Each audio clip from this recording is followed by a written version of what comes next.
आप लोग क्या कर रहे हैं इसको दूसरे प्रदेशों में? मैं इसको अलग ढंग से लेता हूँ। आदिवासियों की संख्या घटी नहीं है,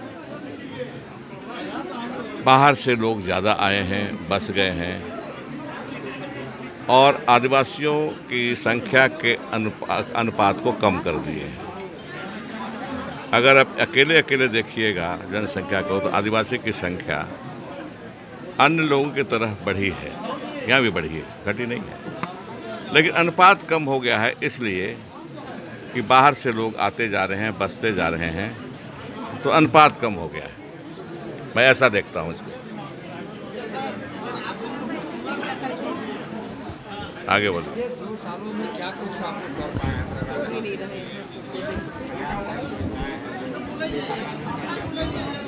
भूमि पट्टे की भी बात हुई, लेकिन अभी तक गति दिखनी चाहिए थी, वो गति वहाँ दिखी नहीं। आप एकदम ठीक कहे, मैं आपसे सहमत हूँ। शुरू किया हम लोगों ने फॉरेस्ट राइट एक्ट में लोगों को पट्टा देने का, लेकिन आप जानते हैं कि दोनों साल कोरोना हो गया, पदाधिकारी घूम नहीं सके, लोग पदाधिकारियों के पास आ नहीं सके, दरखास्त नहीं होगा, दरखास्त दिया, उसकी भी जांच ग्राम के स्तर पर, सब डिवीज़न के स्तर पर, जिला के स्तर पर नहीं हो सकती। 3 स्तर पर जांच होती है, नहीं हो सकती। लेकिन पिछले सरकार की तुलना में हम लोगों ने पट्टा ज़्यादा बांटा है और अगर स्थिति अनुकूल रही इस वर्ष तो हम लोग कैंप लगा करके पट्टा ज़्यादा से ज़्यादा बांटने की कोशिश करेंगे। हर साल कोशिश करेंगे और बराबर लगातार कोशिश करेंगे कि जो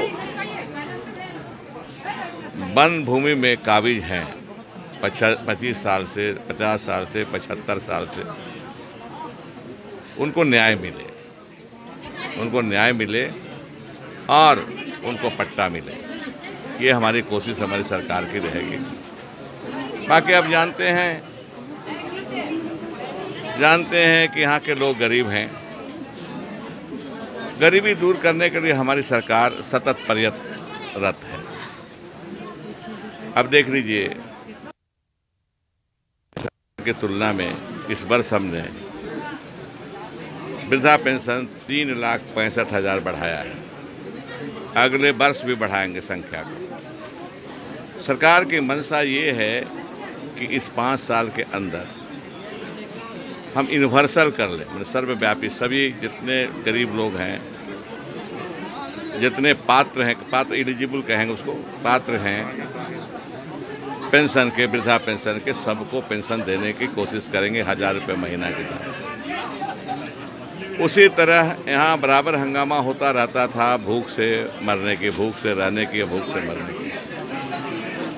हमारी सरकार ने शुरू किया है, आपको बराबर कहता हूँ मैं, 15 लाख लोगों को राशन कार्ड से जोड़ रहा हूँ, हरा राशन कार्ड दे रहा हूँ सबको। और इसमें भी ये मंशा हमारी है कि बचेंगे तो फिर हम राशन कार्ड की संख्या बढ़ाएंगे और 5 साल के अंदर जितने भी पात्र होंगे जिनको अनाज चाहिए, उस सब को हम कोशिश में लगे हुए हैं कि पात्र हम तोड़ेंगे, उसको करेंगे। किसानों का देखिए, किसान लोग खेती-बाड़ी करते हैं, धान उपजाते हैं, बाजार नहीं मिलता उनको, व्यापारी आते हैं 10 रुपये 12 रुपये ले जाते हैं। अब हमने शुरू किया है, कमियां हैं इसमें, नहीं है कमी सो नहीं, लेकिन हमारी मंशा है कि जितने भी छोटे मझौले किसान हैं, सबके धान को हम मिनिमम सपोर्ट प्राइस दे करके अधिप्राप्ति करेंगे, पैडी प्रोक्योरमेंट में लाएंगे, उसके अंदर लाएंगे, उससे इनका इनकम बढ़ेगा उनका। उसी तरह से आपने देखा होगा अभी झारखंड के लिए, आपने कभी नहीं देखा होगा कभी इस 20 साल में कि बीज चाहे मक्का का हो, चाहे तो धान का हो, चाहे उड़द का हो, समय से पहले मिला हो। ये इतिहास रचा गया है झारखंड में कृषि विभाग द्वारा कि 1 महीना पहले बीज का वितरण हुआ। आज गांव देहात में जाइए, खेत लहलहा रहे हैं धान के, उड़द के, अरहर के, मक्का के। ये सब बदलाव आ रहा है। हम गरीबी उन्मूलन की ओर जा रहे हैं, हम इनकम बढ़ाने की ओर जा रहे हैं। इनकम बढ़ाने का भी हम कर रहे हैं। गाय, अभी देखा होगा आपने, गायें बांटी जा रही हैं, पोल्ट्री की व्यवस्था हो रही है, इसमें मुर्गियां बांटी जा रही हैं ताकि उनको लोग बेच सकें, पाल सकें, बेच सकें, अंडा उत्पादन कर सकें, बाजार उनके लिए खोजा जा रहा है। ये सारी चीज़ें हो रही हैं। हम अगर आप कभी बैठेंगे तो एक एक करके मैं गिना दूंगा कि गरीबों के लिए हमारी सरकार क्या कर रही है। हर कोशिश कर रहे हैं हम कि गरीबों का उद्धार हो, गरीबों के गरीबी मिटे।